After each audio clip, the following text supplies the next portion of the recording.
G'day everyone, welcome back to the channel. So today we're going to go through 3 top exercises to free up a stiff low back.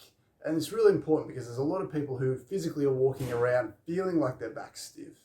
It may be painful as well, but this is also for anyone who just wants their back to move better and function better, because you don't necessarily have to have overt, obvious stiffness day to day to have back dysfunction.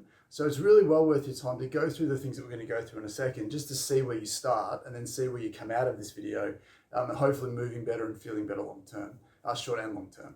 So the first exercise we're going to get to is we're going to use the trusty ball exercise. Again, we love this. It's a really simple way to make change quickly, a significant change quickly. And you can use a lacrosse ball if you have one. You can use a tennis ball if there's a little bit of tenderness there around the area. Use a ball that has a density that you feel comfortable pressing into your body. Now, it's a similar idea to using a foam roller for your back. And the idea that we want to promote against with this exercise is we're not here to roll around. So even though it's a ball, even though it's a foam roller, the best and fastest way to mobilize a stiff back is to stay on that tissue, not to sort of roll the ball up and down or roll the roller up and down. And we'll talk about why that is in a second, but essentially you can make more change just by letting the ball or the roller press in. Because what we want to do is we want to locate stiffness and tightness in your back. Generally that relates to the joints of your spine. There's going to be some soft tissue over the top that are tight, but remember, muscular tightness is often reacting to something. So if you have a tight muscle in your back, it's very likely that there's a stiff joint or an overloaded joint or an irritated joint underneath all of that you can get at with the ball, sort of short-circuiting the first step to that muscular tightness, but also freeing up your back in the process. So what we want to do before we do this, we want to make sure that you have a test and a retest so that you can see exactly what these exercises do for you, so you don't have to guess, you don't have to take my word for it. You can see in real time what it actually does. So the best way to do this is just to stand up, but we'll do this kneeling so you can see. So we basically want you to arch backwards as far as you feel comfortable, taking note of how this feels. When you arch backwards from your back, does it feel smooth? Does it feel stiff? Does one side feel like it's sort of a bit rustier than the other? And then obviously we'll get you to sort of bend from side to side as well. Again, nothing fancy, not very groundbreaking, but we're trying to use this as an initial sense of how your back feels, how it moves, because that's going to sort of direct you as to where you go with this first exercise. But it's going to let you know how you go. So what we're going to do here, for me, when I was arching backwards, it feels a little bit stiff, sort of mid to low back. So what we're going to do with the ball, we're going to start with the ball right in the middle of the spine where the bumps are. We're just going to let the ball roll off a little bit to the side. So we're on the muscle, but also on the spinal column.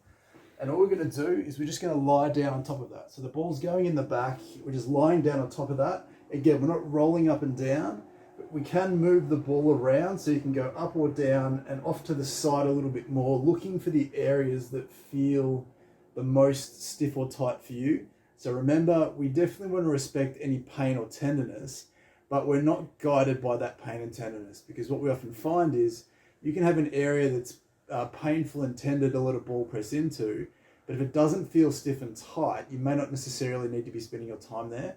But what we often find is if there is an area that's tender and stiff, if it's not that area that's also tight and restricted as well, it may be the area above that, the area below that, or the area on the opposite side. So again, if you're just looking to mobilize your stiff back, we're looking for stiffness and tightness, but mechanically it's going to help everything move better, particularly those in pain. So again, all we're doing here, and again, it's the same idea with the roller, we're just finding a spot that feels a little bit stiff and tight, and then we're just going to let the ball press in here for 30 seconds, a minute, as long as you feel you need to. There's no time limit on this. It's very safe. As long as you feel like you're respecting how your body feels and how your tissue feels, you can do this for as long as you feel you need to see change.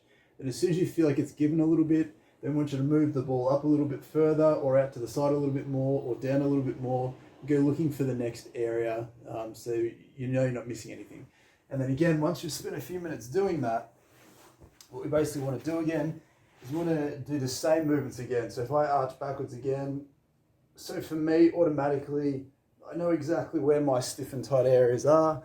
If I bend from side to side, it automatically feels like I can go further before any of that tightness and stiffness comes in. So again, we're not just caring about how far you go, because you can cheat if you really want to, but we also care about how it feels. Does it feel less stiff? Does it feel smoother? Do you feel like you've addressed some of that muscular tightness at the same time? So that's the first exercise. The second exercise, again, is a little bit left of center, but one of the best ways to mobilize a stiff back is to go at it from the front. And what a lot of the time we forget, and we get so wrapped in that we divide our body into the front and the back, that we forget that it's all connected. So when someone has back pain or has a stiff back and they're looking for exercises to free up that back, we spend 99, if not 100% of our time focused on mobilizing the back. But again, if we take some time to mobilize some of the tissue at the front, you'll find that there's a lot of soft tissue tightness, some restrictions there, that when you take those handbrakes off, all of a sudden the whole trunk moves better, it takes pressure off the back, and the back moves better as well. So all you want to do is you want to grab a softish ball. So this is a kid's basketball. It's not pumped up all the way. You can use a medium-sized ball. You can get a ball from any sporting goods store. You just want something that feels soft enough and small enough that you can get it into that abdominal region. And we want to basically lie down on top of it and hunt around for some of those tightnesses at the front, free them up, and then again, recheck those same movements again to see how it feels.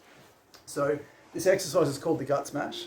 It's a fantastic exercise. It's brilliant to help you fall asleep as well. So again, we're just placing it in your abdominal area, just below the rib cage.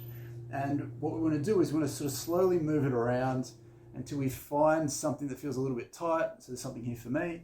And what we want to do here is we want to take a deep breath in and then squeeze. So squeeze those abs, squeeze the tissue underneath, hold that for 5 seconds, and then relax. And you should feel like it's a little bit looser, a little bit less tender straight away. So if it's particularly tight, then spend a little bit of time here. So keep repeating the same process. Deep breath in, squeeze, hold for a few seconds, relax. And once you've had enough there, move it around, go looking for the next spots that feel tight and restricted. So don't miss the very top, just underneath that rib cage. Don't miss all the way down the bottom towards your pelvic bone. Just go hunting around. Anything that feels tight and tender here is fair game. It's very safe. You can't pop a kidney. You can't damage anything. You might find it's quite tender because not many people have spent time massaging through the front. I'd challenge anyone, let me know in the comments below if you've ever had your abs massaged before. Not many people have. So we've got years and years of pent up tightness and restriction there that you can use a softer ball to get into. As I said, it's brilliant for helping you sleep. The vagus nerve, that parasympathetic nervous system, the system that brings you down. It's also fantastic to do before you go to sleep to help you sleep. But for the purposes of this, freeing up the back from the front, and again, rechecking it again. And what you should find, so for me, without trying to sort of lean back too far, again, it feels like there's a little bit more room to move there. And then same thing again, when we check out the same movements to the side, again, it just feels like there's less restriction there. So for me, it's still a little bit tight on this side through here, but again, it gives you something to work on. So again, using a ball through the joints in the soft tissue at the back or a roller, then finding a medium-sized ball to free up the tissue at the front. Again, it's often missed, but it's a really powerful tool. So if you have some stiffness and you want to get rid of it, give the gut smash a go. The third exercise to try and free up your back, to free up a stiff back, we want to go after some hip mobility. And again, we've done this a lot on the channel before, but the couch stretch is a fantastic way to unglue some of your spine from underneath.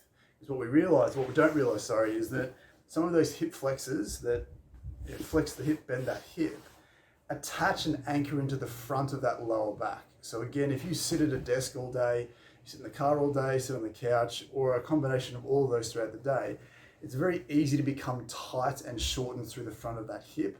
And if it's pulling on the front of the spine, again, it's another layer or another handbrake of dysfunction, a handbrake of immobility attached to your spine. So again, we want to free up the back from the back, free up your trunk from the front. But we also want to unglue some of those tight hip flexors that anchor into the front of the spine. And the easiest way to do that, as I said, is with the couch stretch.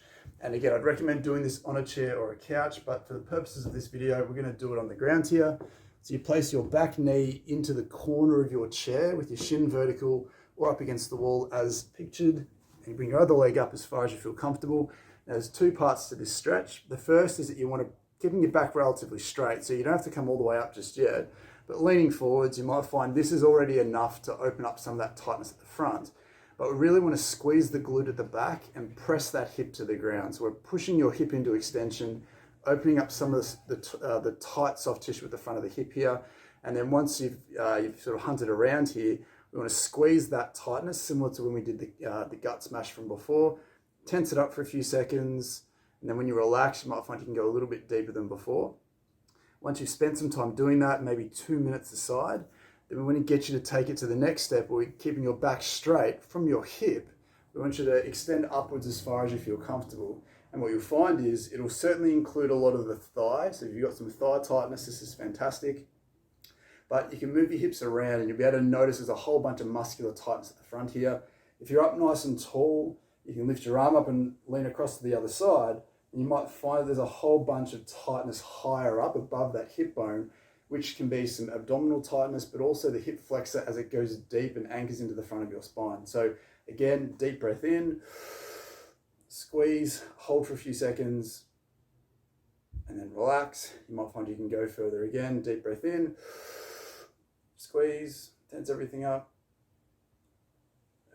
relax, and go further again. And then as we did before, we want to come back to your spinal movements. And for me, it feels like there's very little in the way of restriction there. I can sort of bias it a little bit more if I lean off to the side, but coming back to the front, doing the same thing again. Hopefully you'll see that it just feels like things are, hopefully visually it looks like it's moving further for me. But those 3 exercises are really powerful. So obviously there's a whole range of things that you can do to free up your spine. But again, taking a ball or a roller to the joints and the soft tissue in your back, keeping it there, not rolling it around, is a great way to hit the specific areas that feel stiff to you when you do your active movements. If you get a ball out and do the gut smash from the front, again, we're taking off this whole bunch of handbrakes from the front that again can affect how the back moves and feels. And then the third exercise is the couch stretch for those hip flexors that attach into the front of the spine. Again, we often forget that there's other things going on besides the back. And that's another aspect that you can work on to try and free up that spine quickly and effectively and keep it loose and hopefully pain-free long-term. So if those were useful, let us know in the comments below. Pick one that you maybe haven't done before, give it a go, let us know how it went. If you have any other exercises that you swear by that free up a stiff lower back, please let me know and we can sort of review them and comment on them on the channel. If you enjoyed the video or if you picked up some information that maybe you hadn't thought of before, please leave a like below and consider subscribing to the channel just so that these videos can get out to more people. And we'd really appreciate the support going forward. So as always, hopefully that was useful for you guys, and then we'll see you in the next one.